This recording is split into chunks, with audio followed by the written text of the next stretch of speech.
Riskējot kļūt ārkārtīgi nepopulāras, es apgalvošu, ka tuvākā vai tālākā nākotnē arī kravas automašīnas nevarēs braukt ar dīzeļdegvielu vien, būs jāmeklē alternatīvi risinājumi. Un te rodas jautājums, kādi tie varētu būt, kā panākt, lai vilks būtu paēdis kaza dzīvu un zāle joprojām zaļu, un arī krava nogādāta vietā un laikā.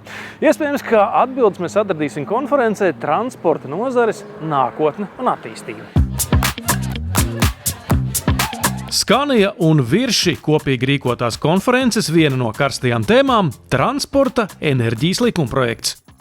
Ministrija ir sadzirdējusi arī transporta nozares aicinājumu strādāt pie smagā transporta zaļināšanas programmas.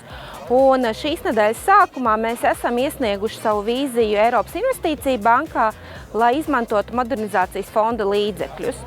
Negaidot vīzijas īstenošanos, degvielas tirgotāji jau strādā pie enerģijas avotu dažādošanas. Vieglajā segmentā mums elektrouzlādes jau 20 stacijās ar jaudu 160 kW, kas ir pietiekami jaudīga, ne visas mašīnas tās var paņemt. Bet, ja runājam, kā tu vaicāji par smago segmentu, tad esam principā vienīgie pašlaik Latvijā, kas piedāvā saspiestās dabasgāzes uzpildes iespējas jau 9 stacijās. Un prieks redzēt, ka gan atkritumu pārstrādes uzņēmumi, gan loģistikas uzņēmumi, gan autobusu parki arvien vairāk novērtē šo produktu un redzam labu izaugsmu. Mēs nevaram zaļināt šobrīd smago transporta līdzekļus, tāpēc, ka tirgu nav pieejama normāla tehnoloģija. Kā rāda Scania piemērs, tehnoloģija gan ir pieejama. Jautājums, cik tā izmaksā?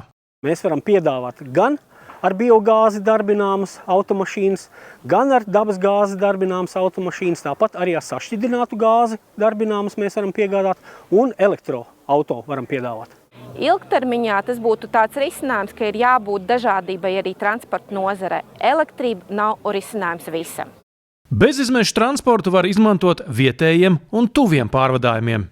Savukārt, kas attiecās, piemēram, uz sabiedrisko transportu, Alūksne Rīga, tad tur elektroautobus noteikti nav risinājums. Tur drīzāk risinājums ir, ka sabiedriskā transporta pakalpojums sniedzējs iegādājas autobusu, kurš spēj pārvietoties ar gāzveidu kurināmo, piemēram, biometānu. Ja mēs ejam tādā vidējā un ilgākā termiņā, tad saspiesto dabas gāzi, tieši izmantojot to pašu infrastruktūru, var nomainīt ar biometānu.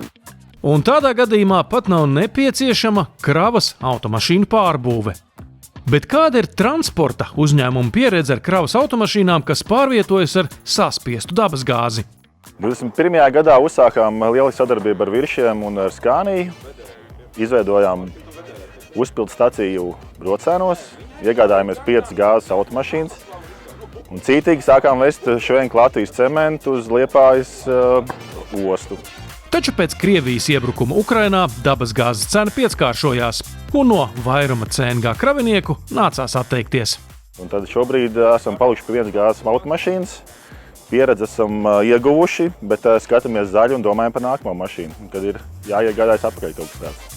Uzņēmuma Vikotrans rīcībā ir krietns CNG transporta līdzekļu parks. Par spīti lielākām izmaksām pieredze ir pozitīva. Iegādas cena ir lielākā. Apkopes intervāli ir mazākie, līdz ar to uz apkopu mēs tērējam bišķiņ vairāk. Interese par zemāku izmešu kravas transportu no uzņēmuma klientu puses esot liela. Tomēr pārēj uz CNG vēl gadās pa kādam kavēklim. Pirmkārt, nav zināms te spēles notiekumi, par ko mēs šodien konferenci bijām diezgan daudz runājuši, kā izpaudusies tas jauna redakcija vai jaunais enerģijas likums.